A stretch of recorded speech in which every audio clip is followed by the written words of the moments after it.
Why do some patients relapse even when they know better, they feel supported, they have the right medication regimen, and they really want to stay sober? The answer isn't what you think. I'm Dr. Arwen Podesta, and after 15 years in psychiatry and addiction medicine, I've learned this.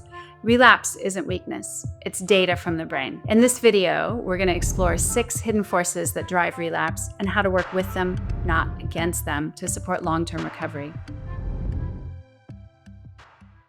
Too often, relapse is treated like a personal weakness, a failure. Patients internalize shame. Clinicians default to willpower-based advice. But what if we're missing what the brain is actually trying to tell us? I once worked with a patient. He was 6 months sober, doing really well until he just walked past an old bar that he was used to. And suddenly he was overwhelmed by craving. He relapsed. He said, "It was like my body made the decision before I did." And it did. That moment wasn't about poor choices, about choosing an act. It was about how his nervous system had stored safety and relief. So what is really happening during relapse? Let's zoom in on the brain. Relapse reflects a brain-based loop. Emotional memories trigger craving, and executive functioning can't override it in time. The insula, the brain's interoceptive hub, lights up telling the body, this is familiar relief. The hypothalamic pituitary axis stays overactive in early recovery, creating a hair-triggered stress response.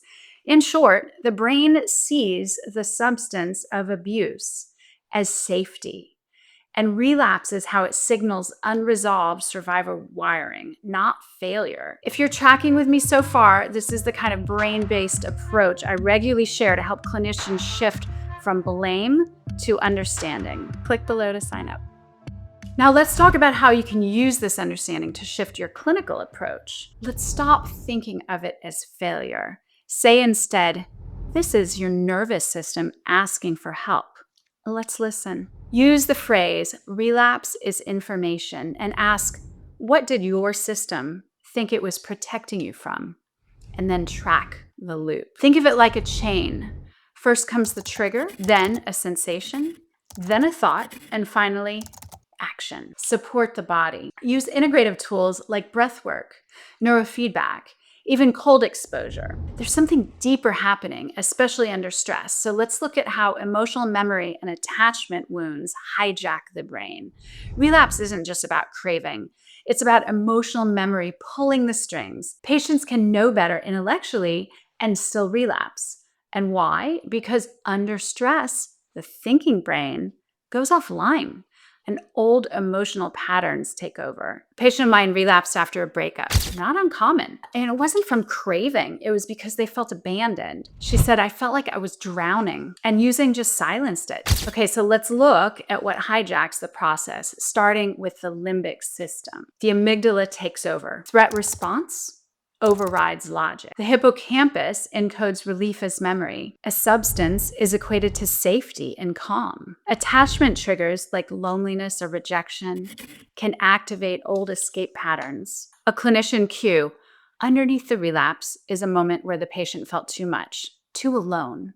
And here's how to help patients interrupt this hijacking at the source. So we want to normalize the limbic system, saying things like, this wasn't a choice, it was your survival system seeking relief. We want to name the emotional trigger. What did your body feel in that moment? Anchor the safety in the present. Use grounding tools like breath work, co-regulation, or cold exposure. Track attachment patterns. Help patients connect relapse to past emotional wounds. Now we've seen how survival wiring and emotional overwhelm drive the response, but there's another loop, one that fires before the craving is even conscious. The brain doesn't wait to feel good, it starts firing at the thought of feeling good. Patients often say, I don't even know what happened, I just did it. That's not avoidance, that's actually a predictive loop that's already in motion beneath the surface. A patient of mine walked into a gas station, saw a certain drink, and just relapsed. No planning, just did it. The trigger fired. The loop ran. The decision was made before he even noticed. All right, let's talk about glutamate, habit, predictive desire. Glutamate, a neurotransmitter, rewires craving anticipation via the nucleus accumbens. Predictive coding preloads dopamine before the behavior even happens. The habit loop usually follows this path: trigger, thought, behavior, then reward. Each part of the loop is a chance to intervene. The brain doesn't wait to feel good. It starts firing at the subconscious idea of feeling good. So how do we help patients interrupt a loop that starts beneath awareness? We have to bring it into the light, make the loop visible. Think of it like a chain: trigger, thought, behavior, reward. That's where the change begins. Slow that loop down. Teach urge surfing. Teach grounding. Name things. Name it saying, I'm in the loop. Rewire the trigger. Link old cues to new regulating behavior and update the prediction. Ask, what did your brain expect and what actually happened? Even with awareness and tools, patients can still slip. Why? Because sometimes their thinking brain goes offline. This is a chronic relapsing disease. Insight lives in the prefrontal cortex, but safety lives in the limbic system. Patients can understand relapse and still fall into it, not from lack of insight, but because the insight system isn't on when stress hits. A high-functioning patient relapsed after a long workday. I knew better, she said, but the smart part of me just wasn't there. And she was right, it wasn't. All right, let's look at the prefrontal cortex. Let's look at what it does and why it shuts down. The prefrontal cortex is responsible for planning, logic, impulse control, executive functioning. And guess what? Stress, fatigue, trauma, all of those suppress it. And substances actually weaken it too. Alcohol especially, but all substances of abuse can weaken the prefrontal cortex functioning, even after cessation, especially in the first couple of months. That's not failure. We're going to call it prefrontal exhaustion. So how do we protect patients from prefrontal exhaustion? How do we protect patients when the prefrontal cortex goes offline? We have to shift from logic, from our scientific logic, to safety. Say, you don't need to outthink the urge. You need to out-safety it. Use state-based interventions, breath work, cold exposure, movement, somatic work. Regulate before you reason. Pre-plan escape hatches. Build if-then plans. If I get triggered, I will. Practice it and normalize the shutdown. Reassure patients this isn't a weakness. This is your brain trying to protect you. Okay, so we've decoded the why, so let's get tactical. What actually works to disrupt the craving loop in real time? Interrupting patterns doesn't mean stopping the urge. It means staying present, staying grounded through the urge. Many patients feel like craving means they've failed. They have shame about it. The goal isn't to erase the urge, it's to ride it. Ride the urge. One patient texted, I felt it coming, so I walked, I breathed, and I waited.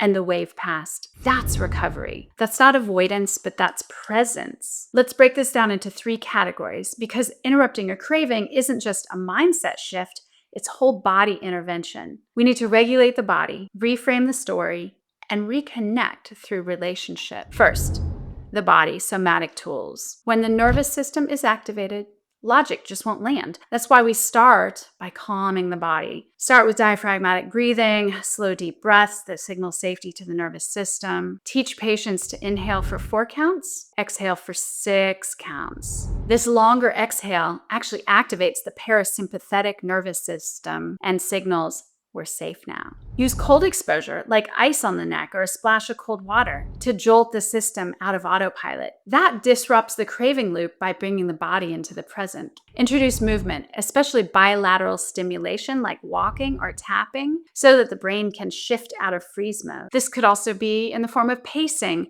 or tapping opposite shoulders or opposite knees. Bilateral motion engages both hemispheres of the brain and helps patient shift out of freeze mode. Next, the brain, cognitive reframes. Once the body is calmer, the brain can begin to rewrite the narrative. So teach patients to urge surf, riding the wave of cravings instead of trying to stop it. Help patients see cravings as a wave. It builds, it peaks, and it passes. They don't have to fight it.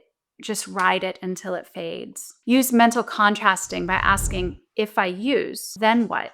This grounds fantasy in reality, plays the tape forward, and reconnects them to actual consequences. Finally, connection, relational interventions. It is often said the opposite of addiction is connection, because often the craving is covering something deeper, disconnection. Create connection rituals, like texting someone before they act, to bring co-regulation into the moment. Even a simple rule like, I text someone before I do anything, can be enough to interrupt the spiral. Develop emotional scripts for flare-ups so patients already have scripted and practice what they're going to say when they feel abandoned or when they feel triggered. This might sound like, when I feel abandoned, I usually shut down or I usually use. And here's what I'm going to do instead. Help patients pre-write and practice alternatives for their most common emotional flashpoints. Because remember, the goal isn't to stop the urge, it's to stay present through it. When the body feels safe, the brain can make a new choice. So now we've seen how to interrupt the loop, and there's one more shift that transforms how we treat relapse and how patients experience it. This doesn't undo progress, it reveals where the brain still feels unsafe. Because relapse brings shame for patients and for clinicians, and shame blocks learning. So reframing that opens the door. One patient told me, I blew it, and I asked, what was your brain trying to protect you from? Suddenly we had a conversation going. It wasn't a confession. It wasn't a shame-based discussion. The brain was doing what it was trained to do. Relapse shows where regulation and safety are still missing. Reframing reduces shame for both patient and provider. It's not excusing, it's understanding. We want to name the loop. Let's update the code.